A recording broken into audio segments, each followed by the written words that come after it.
हे भगवान शिव, हे जगत पिता, हे परमात्मा, सावन की आपकी इस वीडियो को जो भी सच्चे दिल से लाइक करे उसकी जन्म जन्मांतर की गरीबी को दूर कर देना, उसके दुख दर्द, राहु दोष, पितृदोष, यहाँ तक कि काल सर्प दोष भी दूर कर देना। हर हर महादेव। यदि आपके संतान से कोई भूल हो जाए तो हमें माफ करना, हम सब आपकी ही संतान है। लाइक जरूर करें। दोस्तों, इस बार 2024 में कितने सावन सोमवार पड़ रहे हैं? कोई कह रहा है 4 सावन सोमवार पड़ रहे हैं, कोई कह रहा है 6 सावन सोमवार पड़ेंगे। किसकी माने किसकी नहीं। आज हम सारी गलत सहमी और असमंजस की स्थिति दूर कर देंगे। और व्रत में क्या खाए क्या नहीं, जानिए सब कुछ। दोस्तों, सावन का महीना चल रहा है। ऐसे में हर कोई भगवान भोले बाबा को दिल से खुश करना चाहता है। हर किसी की इच्छा होती है कि वह सावन में भोलेनाथ को खुश करके अपनी सभी इच्छाएं और मनोकामनाएं पूरी कर ली। पर कई बार आप लोग ऐसी गलतियां कर देते हैं जिससे शिव क्रोधित हो जाते हैं। और यह बात तो आप जानते ही हैं कि भोलेनाथ यदि भोले हैं तो उनका क्रोध भी अत्यंत विनाशकारी होता है। इसलिए अगर आपने या आपके घर में किसी ने व्रत रखा है या आप सावन को पूरे विधि विधान से पूरा करना चाहते हैं तो आज के इस वीडियो में जो बातें बताई गई हैं उनको ध्यान पूर्वक सुनकर समझ लें।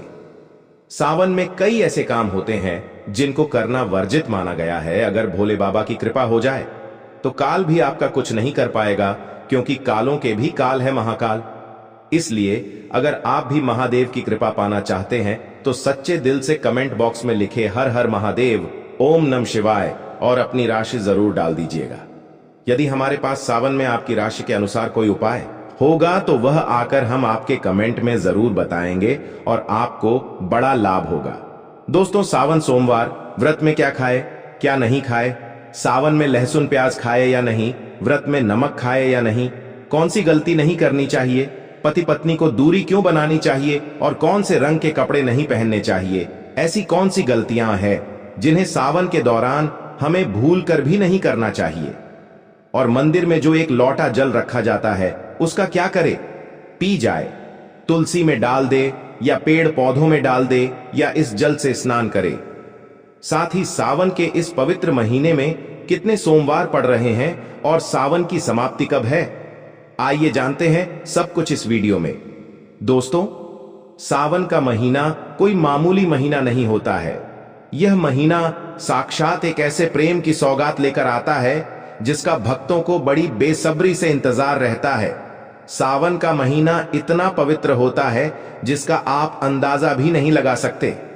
सावन जब गरजते हैं तब धरती माता का शुभ अत्यंत मंगलकारी विशेष स्नान होता है। सावन में प्रकृति स्नान करती है और जगमग्न हो जाती है। नई फसल का आगमन होता है, हरियाली की उत्पत्ति होती है, किसान के चेहरे पर प्रकृति अपनी छाप छोड़ जाती है।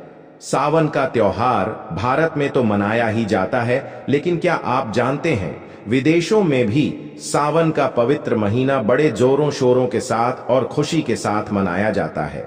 नासा वैज्ञानिक मानते हैं कि सावन में प्रकृति आपस में बातें करती है और वातावरण सुगम हो जाता है, हरियाली की उत्पत्ति होती है और नए नए बीज उगते हैं। इस मौसम में हरियाली साक्षात महादेव का स्वागत करती है और महादेव से बातें करती है। आपको बता दें, शास्त्रों में सावन सोमवार का व्रत जो भी महिला या पुरुष करते हैं वह व्यक्ति भगवान भोलेनाथ का सर्वाधिक प्रिय हो जाता है। ऐसे व्यक्ति को भगवान भोले बाबा अपनी शरण में ले लेते हैं। धर्मशास्त्रों के अनुसार सावन में जो आसमान से जल बरसता है वह भगवान शिव की जटा से और श्री हरि के चरणों से होकर ही धरती पर गिरता है। सावन में बच्चे बूढ़े सभी को स्नान करना चाहिए।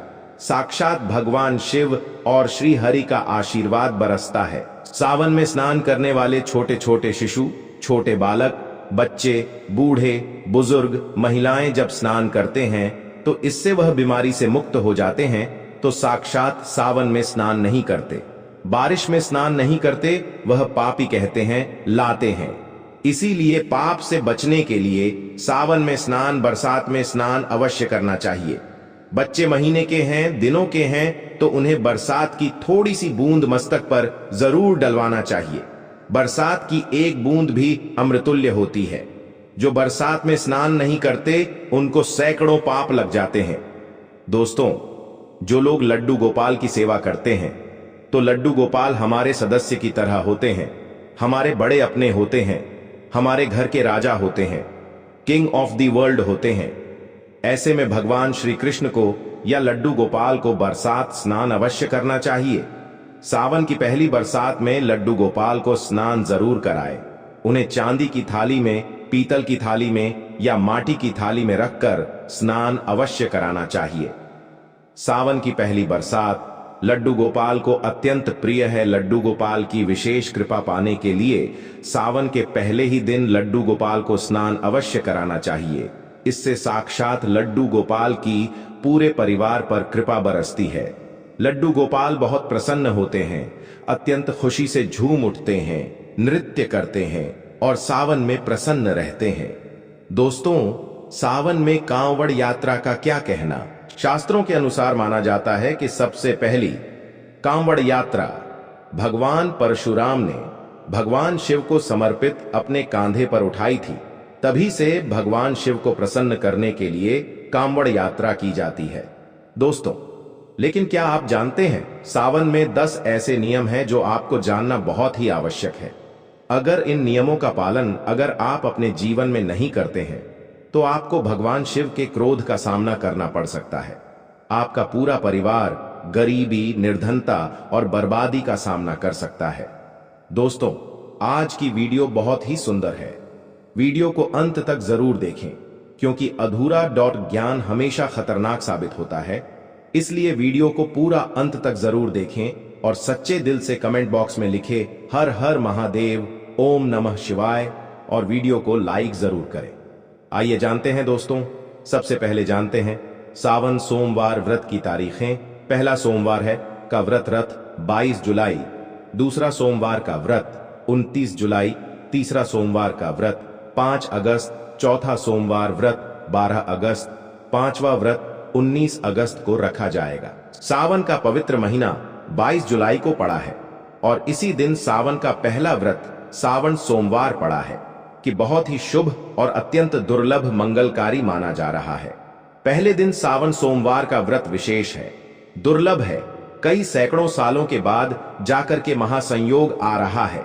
इस शुभ दिन पर लाखों करोड़ों श्रद्धालु लोग व्रत अवश्य रखेंगे और व्रत में कई ऐसी चीजें खाएंगे जिससे व्रत की पूर्ति होगी। शिव व्रत सावन सोमवार व्रत पूर्ण माना जाएगा। लेकिन ऐसे में हम जानते हैं व्रत में क्या खाइए और क्या नहीं खाए। दोस्तों, अगर आपने सावन सोमवार का व्रत रखा है तो आप इस दिन सात्विक भोजन ही करें या निर्जला व्रत नहीं होता। इसलिए इस व्रत में सेंधा नमक से बनी चीजें खा सकते हैं।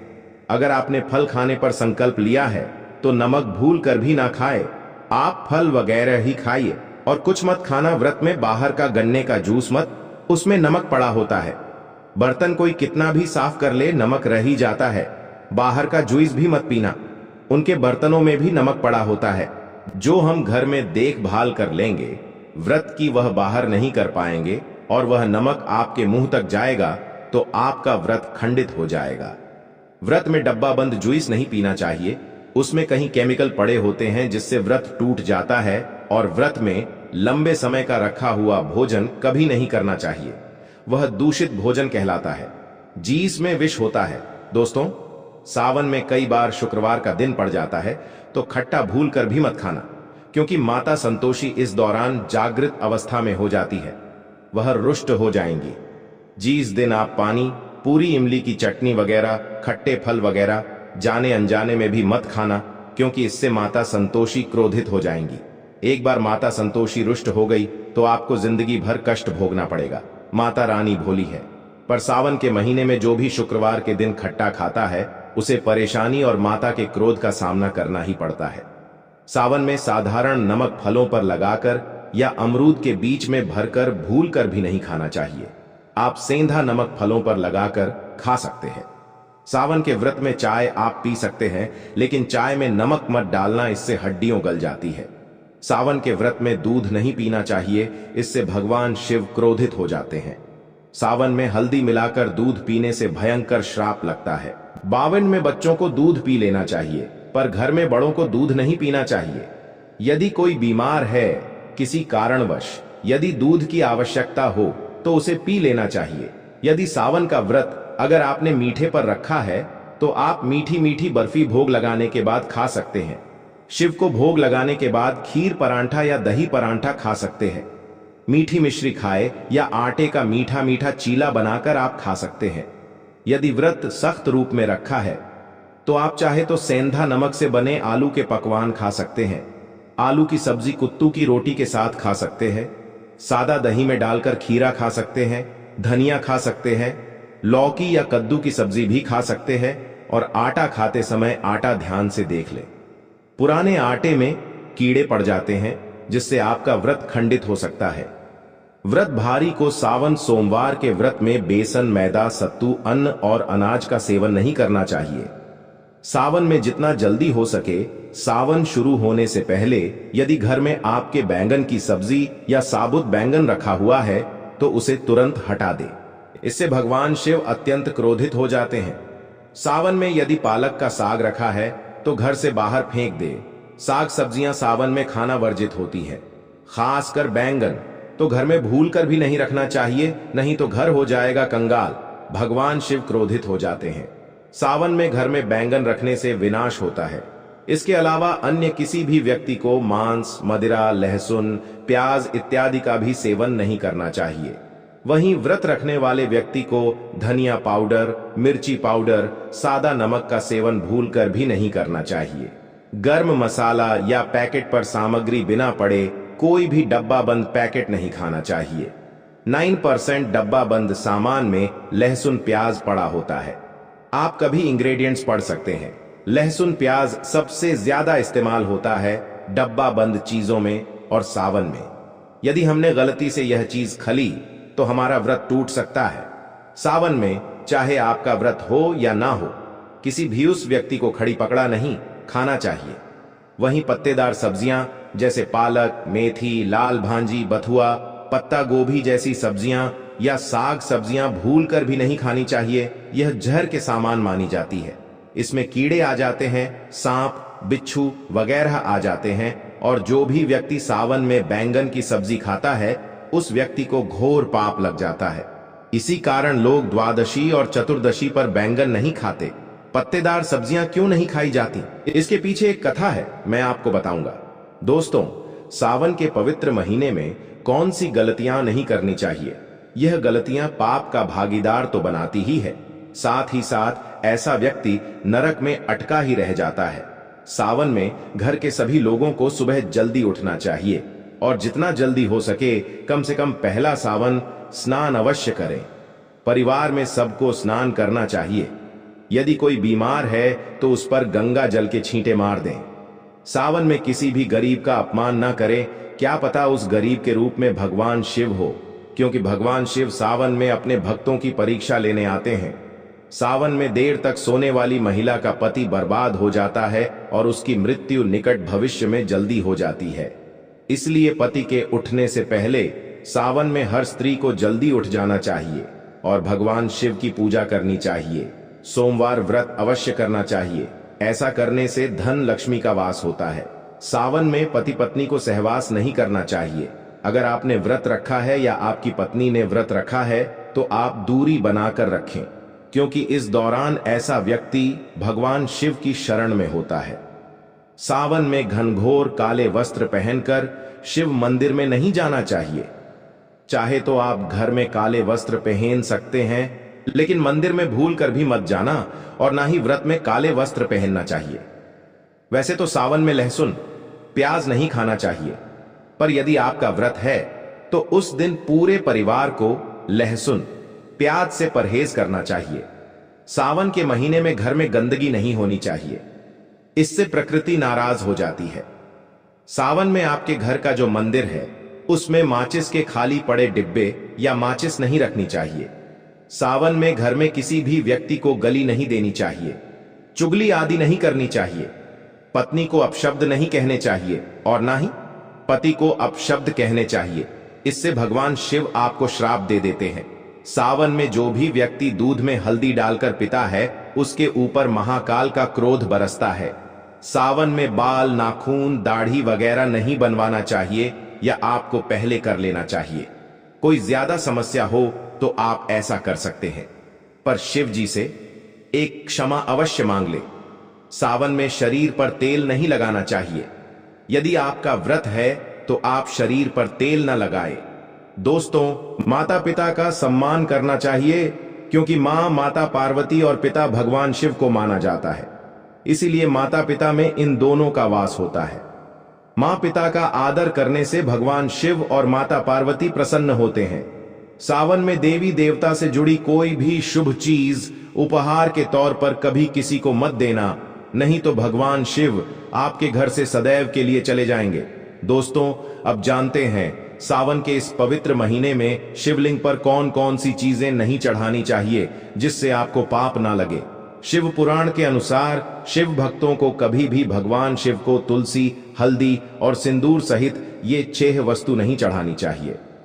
पौराणिक कथा के अनुसार केतकी के फूल ने ब्रह्मा जी के झूठ में साथ दिया था, जिससे नाराज होकर भगवान भोलेनाथ ने केतकी के फूल को श्राप दिया। इसलिए केतकी का फूल शिवलिंग पर नहीं चढ़ाया जाता। वहीं नारियल का पानी भी शिवलिंग पर कभी भी अर्पित नहीं करना चाहिए। शंख से जल भी भगवान भोलेनाथ को नहीं चढ़ाना चाहिए। शास्त्रों के अनुसार सुबह 5-4 बजे से लेकर सुबह 11 बजे तक शिवलिंग पर जल चढ़ाना बहुत ही शुभ और अत्यंत मंगलकारी होता है। कभी भी शाम के समय शिवलिंग पर जल ना चढ़ाएं। शास्त्रों के अनुसार शिवलिंग पर काली मिर्च चढ़ाने से रोगों का नाश होता है। इसके साथ ही सुख समृद्धि की प्राप्ति होती है। घर में कभी भी अंगूठे के आकार से बड़ा शिवलिंग नहीं रखना चाहिए और शिवलिंग पर जल धारा अवश्य होनी चाहिए। भगवान भोलेनाथ को टूटे हुए अक्षर कभी अर्पित नहीं करने चाहिए, इससे वह क्रोधित हो जाएंगे। सावन के पवित्र महीने में कटे फटे बेलपत्र शिवलिंग पर अर्पित नहीं करने चाहिए। बेलपत्र की संख्या 3 होनी चाहिए।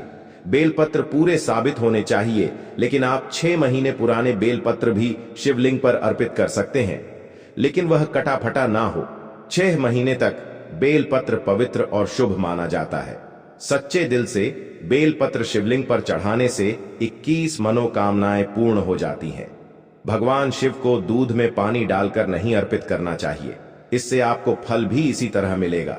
भगवान शिव को 1 बूंद भी आप अर्पित कर सकते हैं, पर दूध शुद्ध होना चाहिए और आपका मन भी शुद्ध होना चाहिए। शास्त्रों के अनुसार पीतल के कलश से शिवलिंग पर दूध चढ़ाना सबसे उत्तम बताया गया है। धार्मिक कर्मकांड में पीतल के बर्तनों का विशेष महत्व बताया गया है। विवाह आदि के कार्यों में इसलिए पीतल के बर्तनों का प्रयोग किया जाता है। आपको बता दें, सोमवार को पीतल के कलश से ही शिवलिंग पर दूध से अभिषेक शुभ बताया गया है।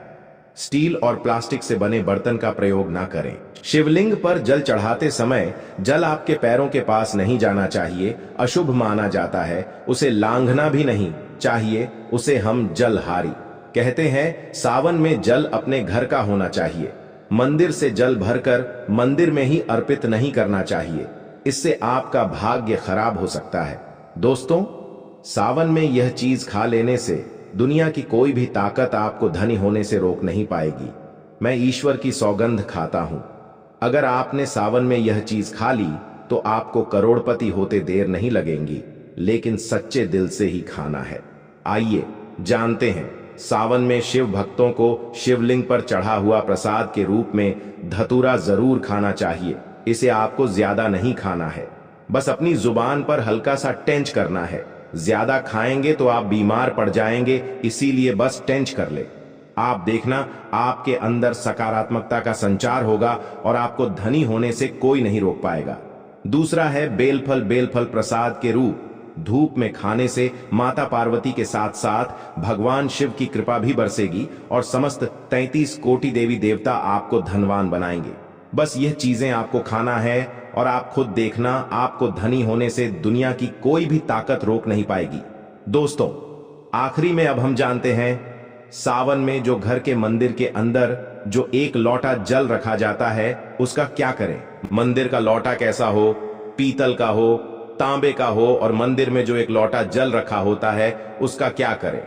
कुछ लोग करते हैं सावन में गलती और बाद में पछताते हैं। ऐसी गलती आप कभी मत करना, नहीं तो कंगाल हो जाओगे। बर्बाद हो जाओगे, मंदिर में एक लोटा जल ऐसे कभी मत रखना। इससे भोले बाबा अपसेट हो जाते हैं। और अब आपका प्रश्न है कि क्या मंदिर में जो हम जल रखते हैं, क्या वह रखना जरूरी है? और अगर हम रखते हैं तो उस जल का क्या करें? देखिए, मंदिर में जल रखना बहुत आवश्यक है। जल एक ऐसी चीज होती है जिसमें सभी प्रकार की जो एनर्जी होती है वह ऑब्जर्व हो जाती है। तो जो हम पूजा पाठ करते हैं, मंत्रों का जाप करते हैं या वहां पर प्रार्थना करते हैं, जो भी हमारे अपने मन की कामना भी कहते हैं, भगवान से तो सभी चीजें उस जल में से समाहित हो जाती है। इसीलिए पूजा करने से पहले घर के मंदिर में एक लोटा जल रखा जाता है और उसके बाद दीपदान मतलब एक दीपक प्रज्वलित कर दिया जाता है, या अग्नि और जल का एक तरह से बैलेंस भी हो जाता है। और इसीलिए शास्त्रों के अनुसार घर के मंदिर में एक लोग लोटा जल भी हमेशा होना चाहिए और दीपक भी प्रज्वलित करना चाहिए। तो अब इस जल का करना क्या चाहिए?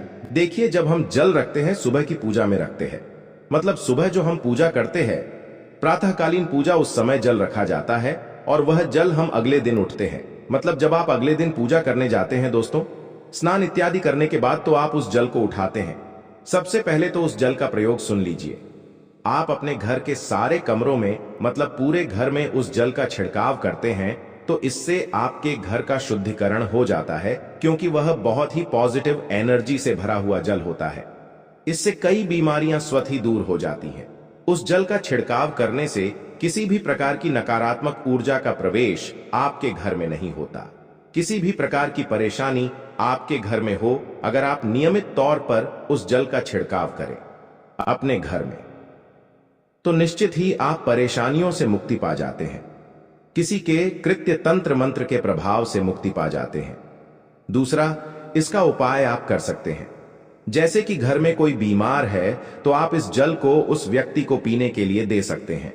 और यह जल इतना पावरफुल होता है कि इस जल को पीने से बड़ी बीमारियों से, मतलब लंबी बीमारियों से भी धीरे धीरे राहत मिलने लग जाती है। कई बार होता है ना कि आप लोगों के प्रश्न आते हैं कि दवाई तो हम कर रहे हैं, लेकिन दवाई हमें लगती नहीं है, दवाई का कोई प्रभाव ही देखने को नहीं मिलता था।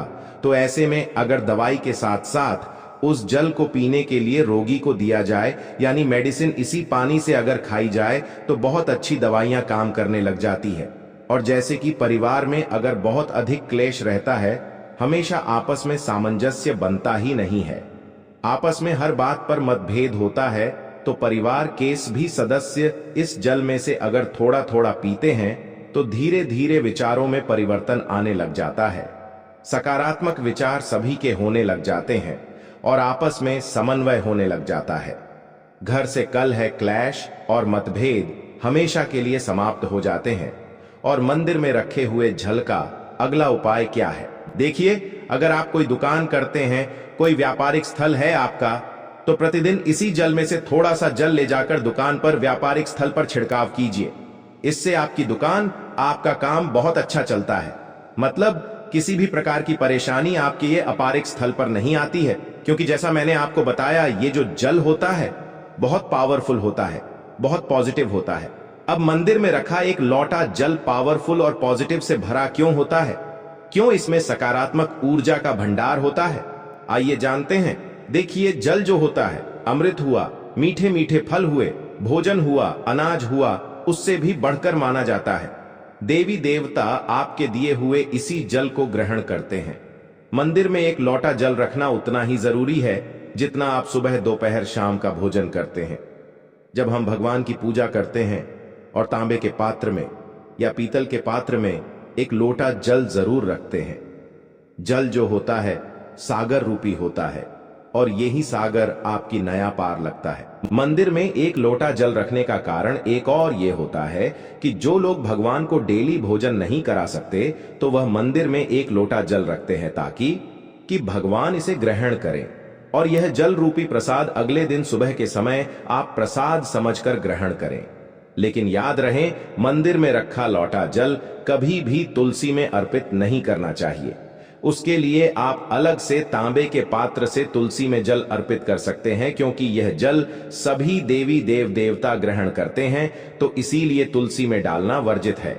लेकिन हाँ, अगर आपके घर में लड्डू गोपाल है, राधा कृष्ण है, और आप एक लोटा जल उनके लिए अर्पित करते हैं तो आप अगले दिन यानी सुबह के समय वह जल तुलसी में चढ़ा सकते हैं।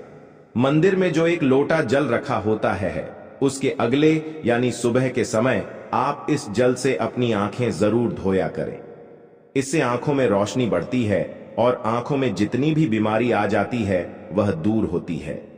शास्त्रों के अनुसार जो लोग मंदिर में एक लोटा जल भरकर नहीं रखते तो उनके घर में अकाल पड़ जाता है, घर के अंदर दाल हो जाता है, बर्बाद हो जाता है, परिवार में मुसीबतें आ जाती हैं और गरीबी का आगमन हो जाता है।